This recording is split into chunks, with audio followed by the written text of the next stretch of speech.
Halo, Bismillahirrahmanirrahim. Assalamualaikum warahmatullahi wabarakatuh. Perkenalkan, nama saya Fadal Muhammad, BP 180105-2005, berasal dari kelas 3 ATC. Baik, saya akan membacakan presentasi pengukuran hasil desain sistem serat optik. Pengukuran. Yang pertama, tujuan percobaan. Mampu melakukan proses daya minimum, proses daya maksimum pada serat optik hasil rancangan. Yang kedua, mampu memahami parameter penyebab terjadinya losses pada serat optik. Ketiga, mampu memahami hasil desain sistem serat optik. Teori penunjang. Teori penunjang, faktor-faktor yang perlu dipertimbangkan dalam membuat suatu desain sistem serat optik adalah daya yang dibutuhkan pemancar dan daya penerima, sehingga data yang ditransmisikan sesuai. Dan langkah-langkah yang dapat dilakukan untuk mendapatkan daya transmisi pada batas nilai minimum. Yang pertama, menentukan loss daya minimum sistem, yaitu loss daya minimum sistem disebabkan oleh serat optik, konektor, dan sambungan yang digunakan dalam sistem. Contohnya ada tiga, yaitu yang pertama, loss daya minimum yang disebabkan oleh serat optik adalah tergantung pada panjang serat optik, tipe serat optik atau sesuai standar pabrik, yang berkaitan dengan besar loss untuk setiap dB atau kilometer yang digunakan dalam mendesain sistem serat optik.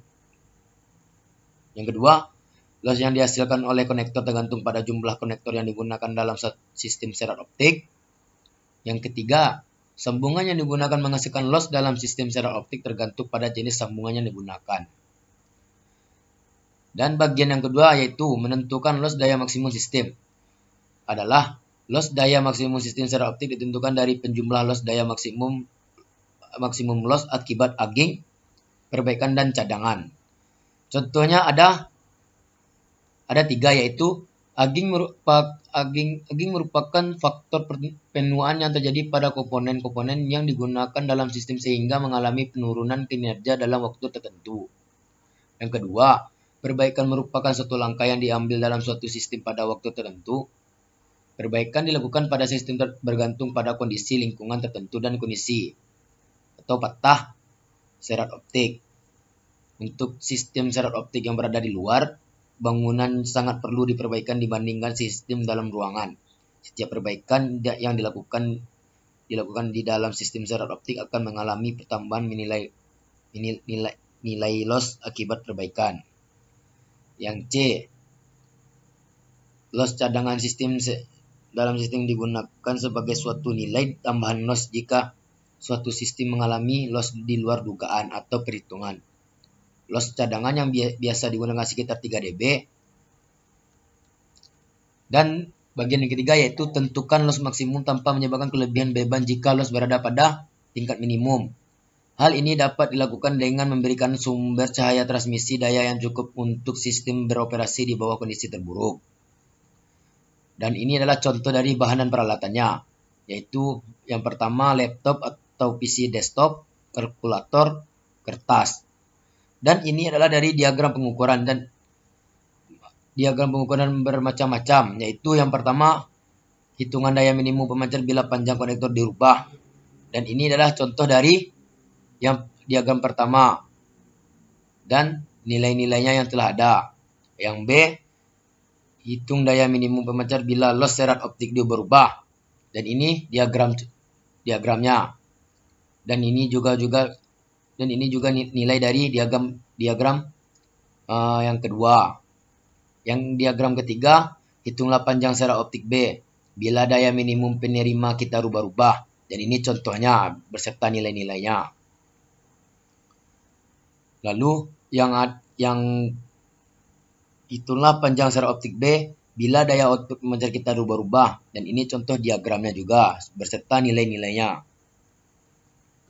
Yang E, hitunglah loss serat optik bila panjang serat optik B kita rubah-rubah. Dan ini contoh dari diagramnya dan beserta nilainya juga.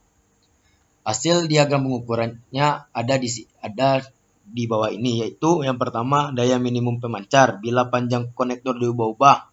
Jawabannya ada di sini, yaitu yang pertama loss daya minimum. Dan ini contohnya perhitungan.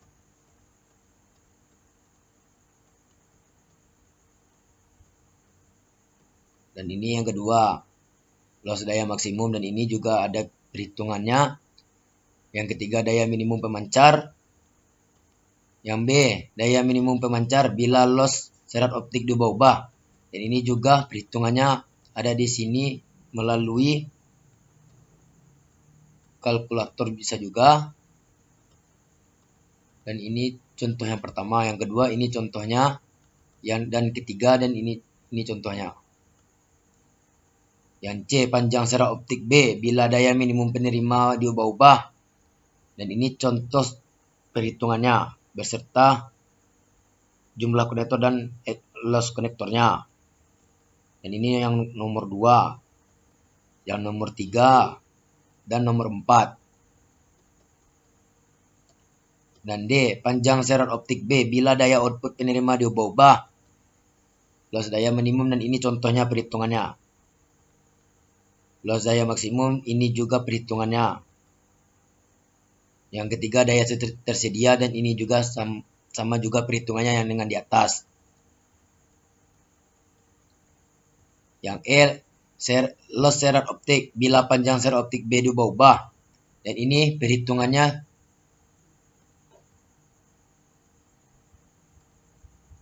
dan jawaban kedua loss daya maksimum, ini perhitungannya. Yang ketiga ini perhitungannya.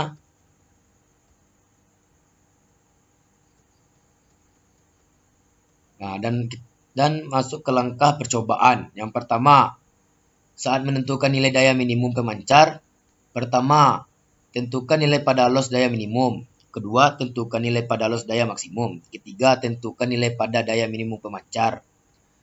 Ini yang kedua, saat menentukan nilai panjang serat optik. Pertama, tentukan nilai pada loss daya minimum. Kedua, tentukan nilai pada loss daya maksimum. Ketiga, tentukan nilai pada daya tersedia. Keempat, tentukan nilai pada panjang serat optik. Dan analisanya, pada hasil data perhitungan di atas, Pertiku mengetahui bahwa saat panjang serat optik diubah-ubah membuktikan bahwa daya minimum pemancar menghasilkan nilai yang semakin lama semakin kecil. Sedangkan total loss daya maksimum, nilai yang dihasilkan semakin lama semakin besar. Saat loss serat optik diubah membuktikan bahwa daya minimum pemancar, nilai yang dihasilkan semakin lama semakin kecil. Dan loss daya maksimum, nilai yang dihasilkan semakin lama dan semakin besar. Hasil yang didapatkan saat daya minimum penerima diubah-ubah, maka panjang serat optik yang dapat dinilainya semakin lama semakin besar. Sedangkan saat daya output memancar diubah-ubah, panjang serat optik yang didapatkan nilainya semakin lama akan semakin kecil. Dan kesimpulan pertama yaitu saat panjang serat optik dan loss serat optik diubah-ubah, maka nilai pada daya minimum pemancar semakin lama akan semakin kecil. Kedua, saat daya minimum penerima diubah-ubah, maka nilai panjang serat optik semakin lama semakin besar. Ketiga, saat daya output memancar diubah-ubah, maka nilai panjang serat optik semakin lama semakin kecil. Dan ini hasil dari video yang ketiga. Sekian, terima kasih. Assalamualaikum warahmatullahi wabarakatuh.